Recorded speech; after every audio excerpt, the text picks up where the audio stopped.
always think about how to make my travel experiences mean more, not just do more, but feel more. And it usually comes down to one question: what's actually worth my time, and what's not? When you travel, time is limited. You cannot see it all, and you are not supposed to. It is not about doing the most iconic. It is about choosing what stays with you. Cabin crew, prepare for landing, thank you. Welcome to Chicago! 10 years later and I'm still your baby. Hold tight, 'cause I know that we're changing, but I will be forever young in your arms. Tell the story about you and me, about the love you gon' love you like summer 15. As soon as I got into downtown Chicago, I was like, this place is different.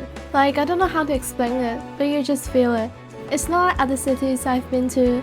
What really stood out to me was how open it all feels. You can actually see all the layers happening at once, the train rumbling above you, people and cars right at street level, then there is a whole river below that, and apparently tunnels underneath that. This kind of wild. It gave total Gotham energy, and I find out The Dark Knight was actually filmed here. I felt so embarrassed for not knowing that. Like, I love that movie. I've probably watched it 10 times. Then I passed this one train station next to the old Trade Center building, kind of worn down, kind of dramatic, and instantly I was like, wait, this looks exactly like the scene in Batman Begins, when Rachel's walking along and Batman suddenly shows up to warn her she's in danger. Same gritty vibe, it honestly felt surreal. Just being there in the city I grew up seeing in movies, and now suddenly I'm in it.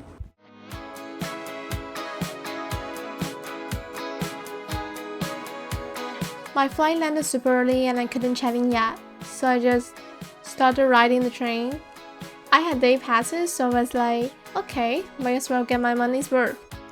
No plan, just hop on and let it take me wherever. Everyone's dressed up here, but look so dumb.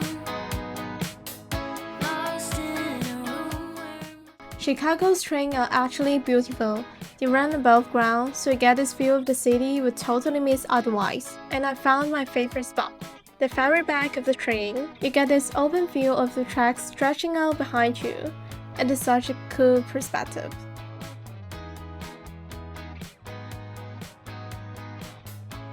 Next up, 360 Chicago. I know, skyline views are kinda touristy, but this one was actually worth it. The view is insane. One side is all Lake Michigan, looks like the ocean. The other side, just glass, stills, perfect symmetry. Chicago's skyline really knows how to show off. And there is even a little cafe, and the windows, thanks to the lady cleaning them, crystal clear, photo ready. Also, there are these tiny spiders just chilling on the outside of the glass, living their best life with the best view.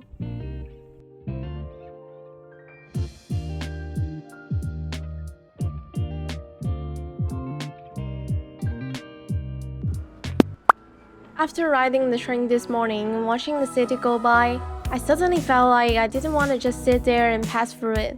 I want to actually be in it. So I rented a bike. Chicago has this bike share system, and you can pretty much grab one from any corner downtown.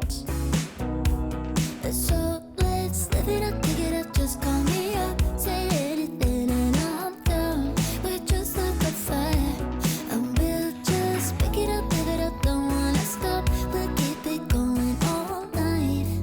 Yeah, yeah. 'Cause I have on to dance in the rain. Yeah, I'm tripping on a feeling that ain't going away. I need you right next to me. Chicago's Lakefront Trail is like this long gliding line between the city and the water. On one side, glass towers and highways. On the other, beach volleyball, paddleballs, and this huge lake that feels like it goes on forever. And it's kind of magical about being in motion like that.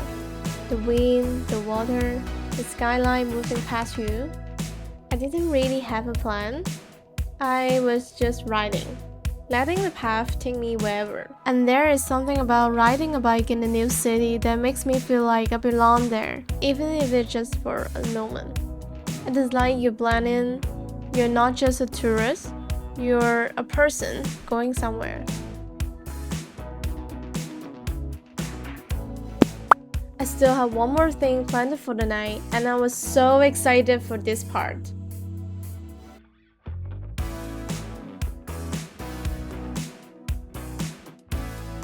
I booked this fireworks kayak tour, paddling down the Chicago River at night, and fireworks going off above me. Yeah, I was so ready for my main character moment. I had the confirmation, I checked the time, checked the location, I was feeling so on top of it. Until I wasn't. Turns out I went to the wrong door. By the time I realized, I was already like 10 minutes in the wrong direction. So, this is me in an Uber, having a minor meltdown, not a full-on ugly crying, but my eyes definitely getting a little too shiny. Just sitting there, praying the kayak people don't leave without me. I'm on my way to the kayak people, but like I'm already so late. I don't know if I could make it, but I'm trying. Yeah, you guys can leave it in there. We'll lock it up. Thank you. Yeah. Well, I thought I totally blew it, but then people showed up after me, totally chill. They haven't even started the briefing yet. All the panic for nothing. So let's just float in the middle of the downtown Chicago. Open air, side by side we sway there in all the colors. Summer love,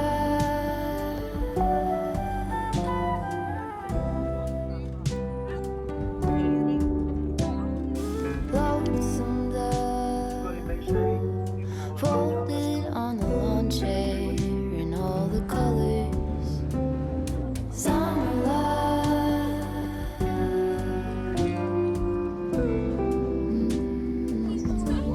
Remember when we were getting nowhere fast, when the garden won't stop giving back.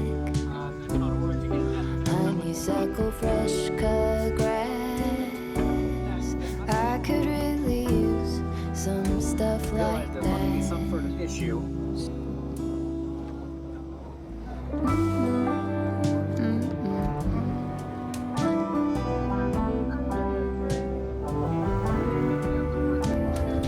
Talk to me and tell me all that you've seen, all the colors. Summer love.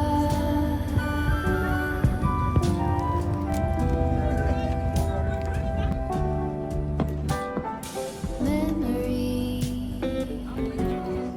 washed in every shade of green and all the colors.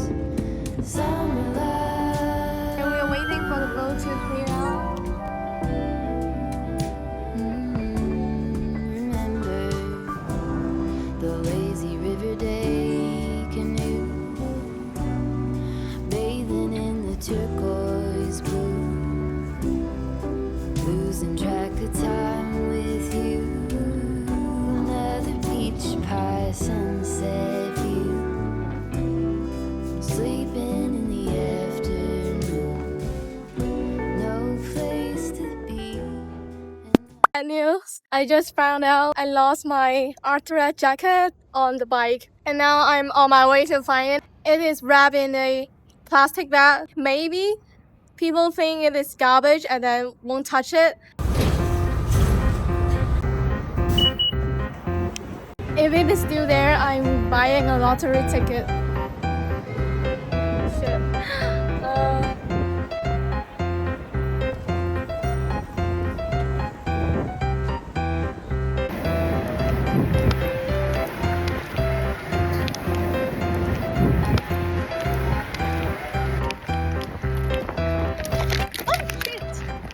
Shit. Shit! Yeah, I'm good, I'm good.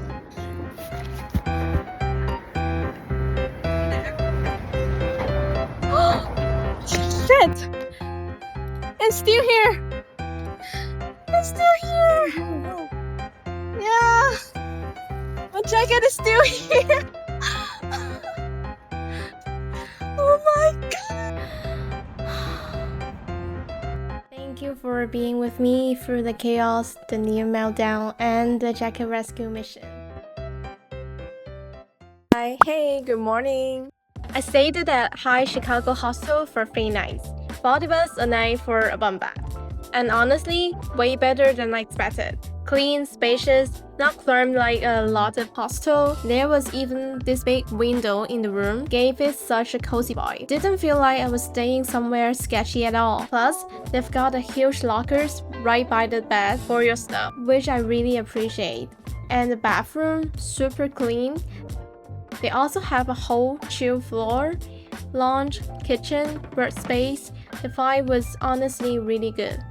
I kind of want to talk about it because most travel content only shows luxury, like the hotel suite and fancy rooftops. For me, staying in hostel is just part of how I get to travel more. Save on sleep, spend on the experience. That's how I see it. Also, side note, I've been low-key hunting for a spot where I could be eye level with the train since I got here. And now it is just right here. Perfect view. I swear I manifested it. So, this is apparently the biggest Starbucks in the world, and weirdly, it is kind of feels like a museum. It is 5 floors tall, and each one has a different menu. There is a cold brew bar, a bakery, even a cocktail bar. If you're into stronger stuff, head to the 4th floor. That's where things get fun. I didn't even know a Starbucks did have this. And the space? It is really pretty. Big windows, high ceilings. Everything smells like fresh bread and coffee beans. If you're a coffee person, definitely stop by. Honest to get out of here and back to you. On my way home, I'll stop at your window. I should've known how much it hurts when you still love somebody. When you still love somebody. Staying out on the weekends, I really need something to do. I'm just trying to smile when all I can think of is you.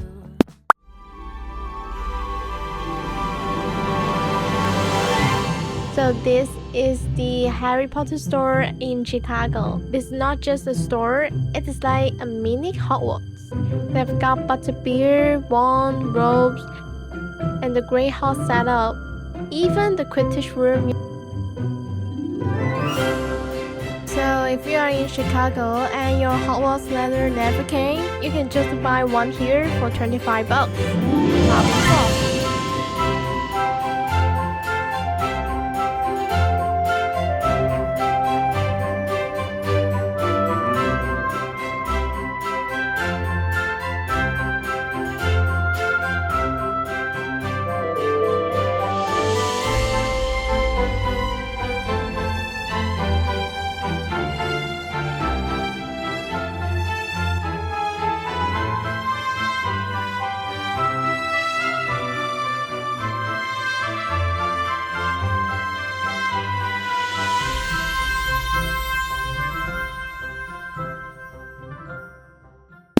But now, my legs are toast. So, half an hour bus time.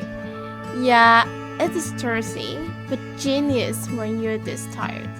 Wind in your face, skylines above, zero effort required. It hits all the big spots, and the app shows where each bus is, so no waiting around. I just hop up when I see something cool, a cafe, a park, good lighting for pictures. No plan, just vibes. Sightseeing without the burnout. Wheels, landmarks, breeze. No 2,000 step, death march, 10 out of 10.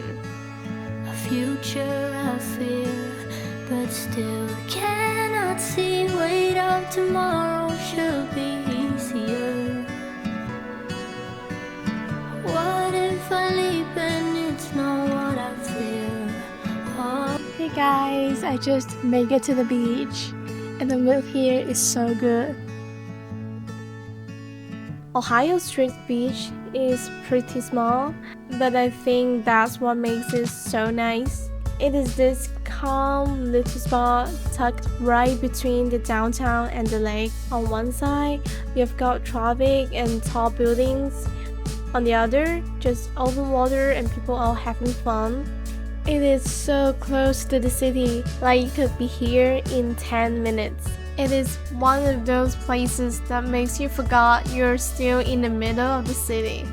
I wasn't planning to stay long, but then I sat down and yeah, that plan went out the window.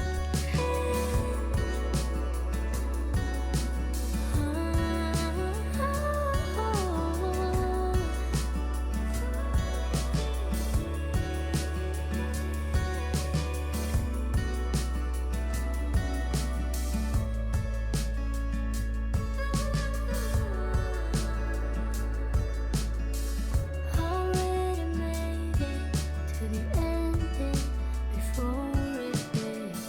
The sun started dropping, everything slowed down.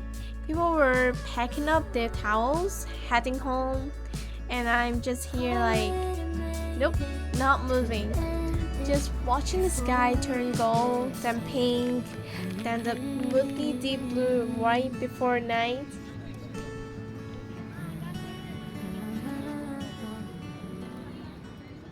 People always ask how I can afford to travel this much. And honestly, here's one of the not so aesthetic secrets.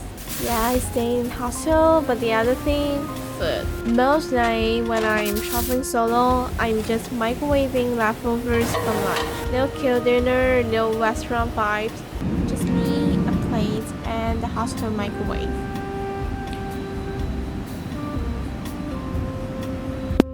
Hi. So I just missed my architecture tour. And the worst part is, I actually woke up an hour before it started. I got my period last night and hurt a lot, so I ended up skipping it.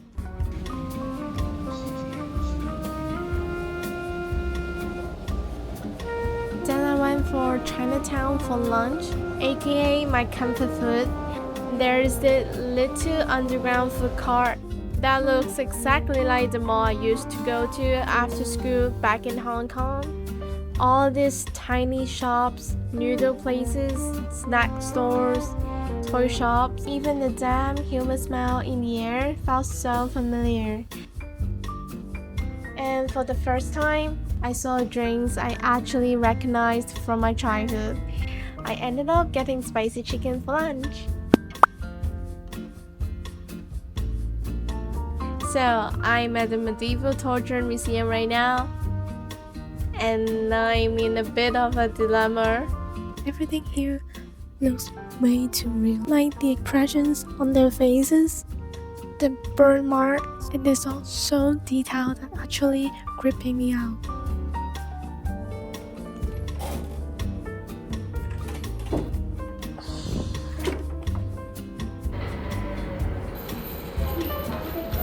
Like, I don't want to see anymore, but I also kind of can't stop.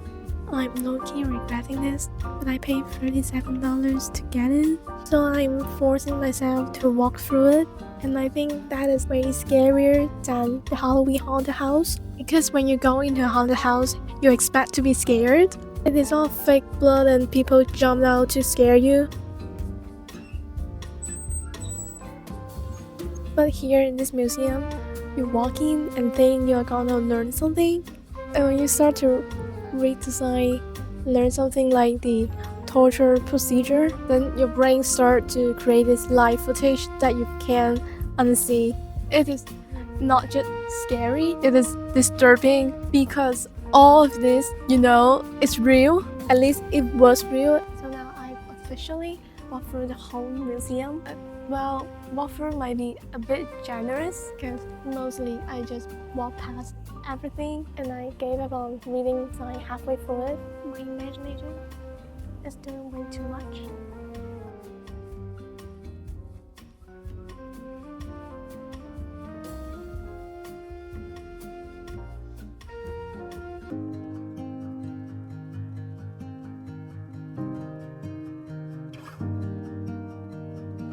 I didn't expect Chicago to be this beautiful or this interesting. Even just walking around feels like you're in a movie. I used to think the best way to see a city was to take off all the big landmarks, the famous stuff. But now I'm starting to think the real magic is in the in-between. Because when you look back years later, it is not always the big landmarks you remember. It is the small things, a random chat with a stranger, laughing at something dumb, making a spur-of-the-moment decision, watching the light change on the water. Those little moments, they are the ones that really stay with you.